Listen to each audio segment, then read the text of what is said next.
Hello दोस्तों, आप सभी का बहुत बहुत स्वागत है शिव नस्करी हॉरर चैनल पर। और आज मैं लेकर आ गया हूँ आप लोगों के लिए नागपुर की एक ऐसी भूतिया घटना जिसे सुनकर आप लोग बहुत ज़्यादा डर जाएंगे। दोस्तों, कहानी में आगे बढ़ने से पहले अगर आप लोग मेरे चैनल पर नए हो तो चैनल को सब्सक्राइब कर लीजिएगा और साथ ही बेल आइकन पे ऑल पे कर लीजिएगा। इससे क्या होता है कि जैसे मैं कोई न्यू वीडियो बनाऊंगा दोस्तों तो सबसे पहले आपके पास पहुँचेगी।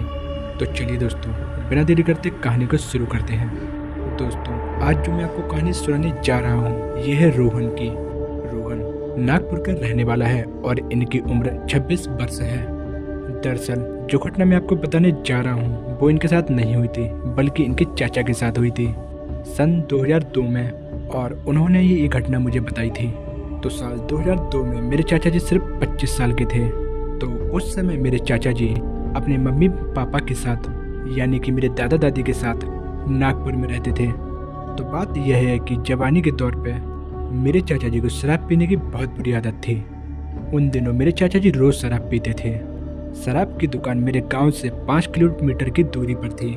चाचा जी के घर से शराब की दुकान के लिए 2 रास्ते जाते थे, जिनमें से एक रास्ता लंबा पड़ता था जबकि दूसरा रास्ता छोटा पड़ता था। ज़्यादातर लोग बाग लंबे रास्ते से ही आना जाना करते थे क्योंकि छोटा रास्ता जंगल के बीच से होकर गुजरता था, और साथ ही लोगों का मानना था कि वो जंगल का रास्ता छोटा वाला भूतिया भी है, इसलिए बहुत कम लोग वहाँ से आया जाया करते थे।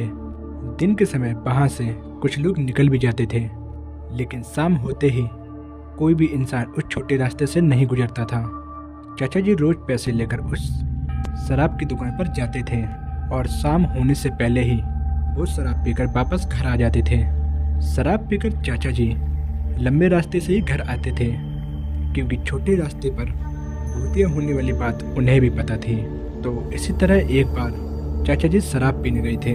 तो उस दिन चाचा जी ने बहुत ज़्यादा शराब पी ली थी, तो इसलिए शराब के नशे में चाचा जी को कुछ याद ही नहीं रहा कि समय कितना हो गया है। इसलिए चाचा जी को उस दिन घर लौटने में शाम हो गई थी।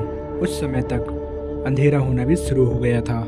घर जल्दी पहुंचने के लिए चाचा जी ने जंगल का वो छोटा रास्ता ले लिया था। चाचा जी जानते थे कि वो रास्ता भूतिया है, लेकिन शराब के नशे में उन्होंने इस बात पर बिल्कुल भी ध्यान नहीं दिया। चाचा जी लड़खड़ाते हुए उस भूतिया रास्ते पर बस आगे बढ़े जा रहे थे। उस समय वो रास्ता बिल्कुल सुनसान था।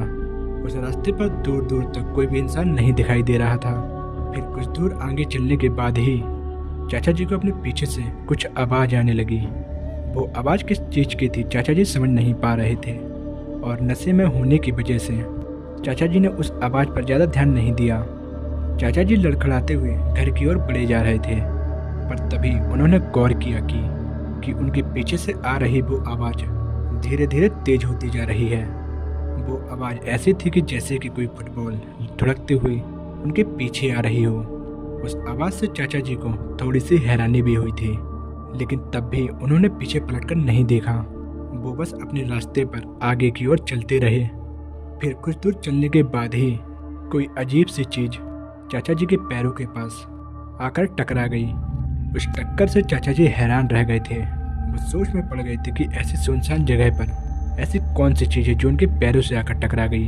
तो फिर चाचा जी ने पलटकर अपने पीछे देखा तो वहाँ का नज़ारा देखकर उनका कलेजा दहल गया। दरअसल पीछे पलटते ही चाचा जी ने देखा कि उनके पैरों के पास किसी इंसान का सर कटा हुआ पड़ा है। चाचा जी समझ गए थे कि यही कटा हुआ सर उनके पीछे पीछे लुढ़कता हुआ आ रहा था, और यही सर उनके पैरों से भी टकराया था। उस कटे हुए सर को देखकर चाचा जी का पूरा नशा उतर गया था, और साथ ही उस कटे हुए सर को देखकर चाचा जी अपनी जगह पर जम से गए थे। फिर तभी उस कटे हुए सर ने अपनी आंखें खोल दी और हंसते हुए वो उस कटा हुआ सर चाचा से बोला कि कहाँ जा रहे हो, मुझे भी अपने साथ ले चलो। उस कटे हुए सर को इतना बोलते ही चाचा जी डर के मारे वहीं पे बेहोश हो गए। फिर जब चाचा जी को होश आया तो वो अपने घर पे थे। चाचा जी के होश में आते ही उनके घर वालों ने उनसे पूछा कि क्या हुआ, तुम बेहोश क्यों हो गए थे। तब चाचा जी ने अपने साथ हुई सारी घटना अपने घर वालों को बता दी। चाचा जी की बात सुनकर घर वाले बहुत ज़्यादा डर गए थे। फिर चाचा जी ने घर वालों से पूछा कि वो घर कैसे पहुँचे।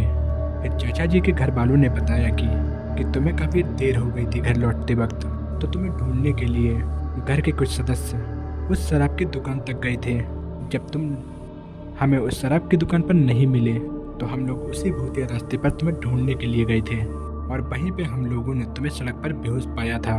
इस घटना से चाचा जी बहुत ज़्यादा डर गए थे। 2 हफ्तों तक उनकी तबीयत बहुत ज़्यादा खराब रही थी। इलाज के साथ साथ चाचा जी का झाड़ फूक भी हमें कराना पड़ा था और तब जाकर मेरे चाचा जी ठीक हो पाए थे। बाद में मेरे चाचा जी को इस बात का पता चला कि जिस भूतिया रास्ते पर मैंने कटा सर देखा था, उस रास्ते पर कुछ महीने पहले ही एक व्यक्ति का सर काटकर हत्या कर दी गई थी और तभी से वो कटा हुआ सर उस जगह से गुजरने वाले कई व्यक्ति को दिखाई दे चुका है। ये बिल्कुल सच्ची घटना है जो कि मेरे चाचा के साथ हुई थी और उन्होंने ही ये घटना मुझे बताई थी। तो दोस्तों, ये थी आज की बिल्कुल सच्ची भूतिया घटना। उम्मीद है दोस्तों आज की कहानी आप लोगों को अच्छी लगी होगी और अगर आप लोगों को मेरी कहानियाँ पसंद आती हैं दोस्तों तो मेरी वीडियोस को लाइक कर दीजिए और मेरे चैनल को सब्सक्राइब कर लीजिए। इससे क्या होता है कि जैसे मैं कोई न्यू वीडियो बनाऊंगा दोस्तों तो सबसे पहले आपके पास पहुंचेगी, क्योंकि दोस्तों मैं सच्ची घटना पे आधारित वीडियो बनाता हूं। तो दोस्तों मिलते हैं आपको इसी अगली वीडियो में, तब तक के लिए बाय। हेलो दोस्तों।